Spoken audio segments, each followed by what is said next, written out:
Дали и какви мерки ќе се донесат за да се ублажи ударот од ново зголемување на цените на производите ќе зависи од ребалансот на буџетот. За 10 дена престануваат да важат постоечките, ограничената маржа и укинатото ДДВ.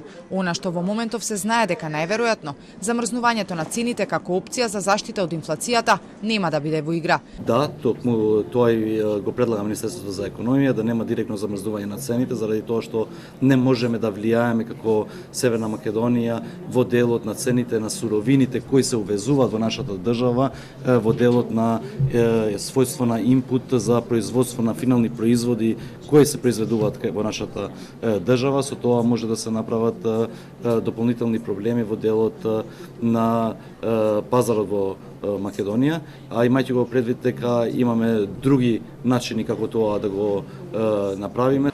Од ребалансот ќе зависи дали ќе има продолжување и на кризната состојба на пазарот со струја која завршува во јуни, но ќе зависи и колку пари ќе бидат обезбедени за енергетскиот сектор, односно за ЕСМ, за да се избегне нов голем раст на цената на електричната енергија, затоа што очекувањата се дека и ова и следната година незината цена на берзите ќе остане висока. Ако треба да се продолжи или во случај да се предлага да се продолжи од страна на надлежните институции, тоа треба да го направи собранието, пошто последната одлука беше донесена од страна на собранието. Ние кажав ќе предвидеме средства и тоа е обврска на институциите да предвидат средства и да се подготват навремено во случај ако продолжи кризата, ако продолжи војната или пак инвазијата на Русија во Украина.